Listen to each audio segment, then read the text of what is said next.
A successful black millionaire just rented a luxury penthouse, but a racist estate agent made one fatal mistake. In a moment of pure hatred, Lauren spat directly at her client during a business meeting. But what happened next will restore your faith that karma is real and justice strikes faster than you could ever expect. Have you ever dealt with a professional who treated you like garbage because of your race? Have you experienced that crushing feeling when someone's supposed to serve you, but instead humiliates you in the most degrading way possible? This story will hit deep for every person who's been underestimated, disrespected, or made to feel like they don't belong. Today, we're exposing how one woman's courage to document blatant racism didn't just go viral. It accidentally uncovered a massive fraud scheme that had been stealing from clients for years. Here's the twist that will leave you absolutely stunned. The same agent who thought she could intimidate and humiliate a successful black businesswoman was running her own criminal operation, stealing hundreds of thousands from the very people she was supposed to help. Stay with me because this racist complete downfall is so satisfying. It made national headlines and changed an entire industry. If you love stories where racist bullies get exposed and completely destroyed, smash that like button right now and tell me in the comments, have you ever caught someone's true colors on camera? Meet Olivia Brooks, a 36-year-old tech consulting powerhouse who built her fortune from a laptop in her college dorm room. Her company now serves Fortune 500 clients, and she's personally worth over $3 million. But Olivia's success goes beyond money. She quietly funds scholarships for underprivileged students, mentors young entrepreneurs, and breaks barriers in boardrooms where she's often the only black woman present. When Olivia decided to rent the penthouse, it wasn't just about luxury. It was about claiming space in a world that constantly questions whether she belongs. The penthouse sits atop the most prestigious building in the financial district. Monthly rent, $8,500. The kind of place where old money meets new success, and unfortunately, where some people still judge worthiness by skin color rather than bank account balance. Lauren Mitchell had been selling luxury real estate for 12 years, building her reputation on serving the right kind of clients. She prided herself on maintaining neighborhood standards, code words that masked her deep-seated belief that success had a color and it wasn't black. Lauren operated comfortably in a system that rarely challenged her prejudices, never expecting to face a client who wouldn't tolerate disrespect. What Lauren didn't realize was that she was about to encounter someone who had fought for respect in every room she'd ever entered and always won. From their first meeting, Lauren's behavior screamed disrespect disguised as professionalism. During property viewings, she'd speak to Olivia like she was explaining concepts to a child. Now, this lease requires first month, last month, and a security deposit. Do you understand how that works? The condescending tone was unmistakable. When Olivia asked legitimate questions about building amenities, Lauren would respond with barely concealed eye rolls and comments like, "Well, I suppose we can discuss that if you're seriously considering the property." Lauren consistently forgot scheduled appointments, forcing Olivia to reschedule around her busy consulting practice. Phone calls went unreturned for days. When they did speak, Lauren would interrupt Olivia mid-sentence or redirect conversations as if her client's concerns weren't valid. The most insulting moment came during a building tour when Lauren whispered to the doorman, "Just keep an eye on things," while gesturing toward Olivia. The implication was crystal clear. Despite the obvious disrespect, Olivia maintained her professionalism. She documented every slight, every delayed response, every condescending comment. Her business instincts told her this was more than bad service. This was deliberate discrimination. This professional racism is absolutely infuriating. Comment below if you experienced this kind of disguised discrimination in business settings.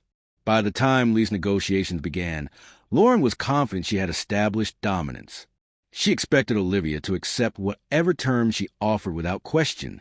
What she didn't realize was that she'd just picked a fight with someone who'd never backed down from business bullies in her entire career. Tuesday afternoon, 2:30 p.m. in Lauren's office. What should have been a routine lease signing became a battlefield when Olivia questioned excessive fees that weren't mentioned in earlier discussions. Lauren's response was immediate hostility. "Look, this is how things work in buildings like this. Either you can afford it or you can't." When Olivia calmly explained that she reviewed comparable properties with lower fees, Lauren's professional mask finally shattered completely. You people always try to negotiate everything down. This isn't some low-income housing project. Lauren's voice rose to a shout, her face flushing red with rage.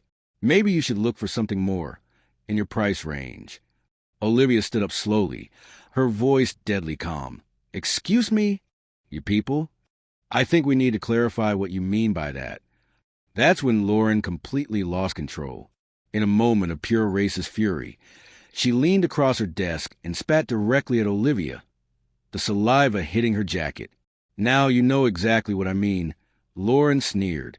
Olivia's shock lasted exactly 3 seconds. Her business instincts kicked in as she pulled out her phone, recording Lauren's continued racist rants. Don't you dare record me. Security will escort you out of here right now. But the damage was done. Every word, every hateful expression, captured in high definition. Within 6 hours, Olivia shared the video with a professional network of over 10,000 contacts. By the next morning, it had 50,000 views. By evening, major news outlets were calling. The hashtag racist realtor was trending nationally, and Lauren's world was about to collapse in ways she never saw coming. What started as professional discrimination had just become a career-ending public relations nightmare that would expose far more than anyone expected.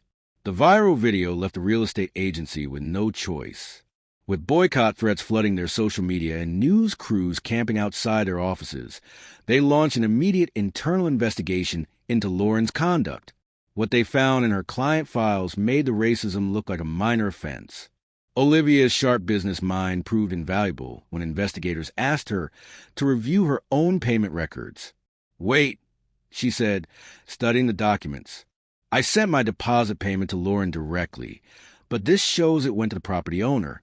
Where did my money actually go? That single question opened a financial can of worms that shocked everyone.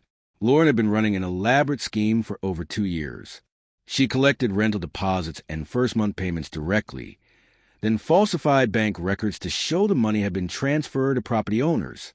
Instead, she'd been funneling payments into her personal accounts, using new client money to cover old obligations when owners inquired about missing funds.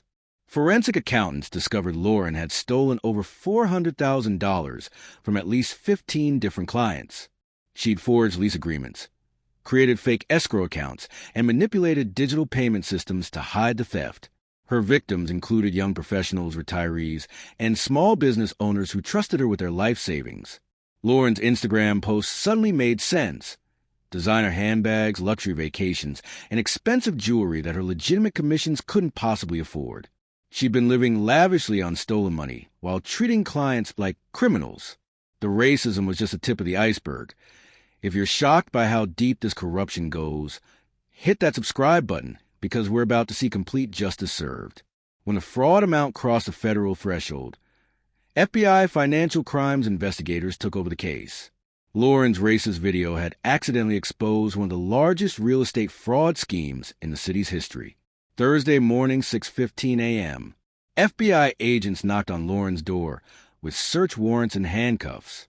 The same woman who'd spat at a client for questioning her authority was now being read her rights for wire fraud, mail fraud, and federal civil rights violations. Lauren's arrogant smirk vanished the moment she saw the mountain of evidence agents carried from her home office. Federal prosecutors filed 8 separate charges: wire fraud for electronic payment theft, mail fraud for falsified lease documents, money laundering for disguising stolen funds, civil rights violations for racist harassment, and professional misconduct for breach of fiduciary duty. Each charge carried potential prison time that could total decades behind bars. Lauren's luxury lifestyle crumbled overnight. Federal agents froze her bank accounts, seized her designer belongings, and placed liens on her property. The BMW she bought with stolen deposits was towed from her driveway as neighbors watched in shock. News cameras captured Lauren being escorted from the courthouse in handcuffs, her lawyer desperately trying to shield her from reporters shouting questions about racist clients and stolen money. The woman who treated Olivia like a criminal was now facing federal prosecution herself. 15 victims came forward with their own stories of Lauren's theft and discriminatory treatment. Young families who'd lost their dream homes, elderly clients whose retirement savings disappeared, small business owners who'd been cheated out of commercial leases. The same racist who tried to intimidate a successful black businesswoman was now begging for a plea deal to avoid spending the rest of her career-ending life in federal prison. Justice had never felt so perfectly served. 8 months later, Lauren Mitchell was sentenced to 5 years in federal prison and ordered to pay $400,000 in restitution to her victims. Her real estate license was permanently revoked, and she's banned from working in financial services nationwide. The woman who thought she could intimidate clients with racism lost her career, her freedom, and her reputation forever. The penthouse lease was honored with full respect and dignity by the agency's new management. Olivia received a formal apology, compensation for harassment, and became a powerful voice for professional accountability. She now speaks at industry conferences about recognizing and reporting discrimination disguised as business practices. The case sparked mandatory bias training for real estate professionals nationwide. New oversight protocols prevent agents from handling client funds directly, and digital systems now track every financial transaction. Lauren's fraud scheme became a case study in business schools about the importance of ethical conduct and oversight. Olivia's courage inspired other victims of professional racism to speak up and document their experiences. Her viral video became a teaching tool about the power of technology to expose injustice and hold people accountable. This story proves that one moment of courage to document injustice can expose years of corruption and transform an entire industry. If Olivia's strength inspired you, share this video with someone who needs to see that fighting back against racism and fraud actually works. What would you have done in her situation? Would you have recorded the incident or handled it differently?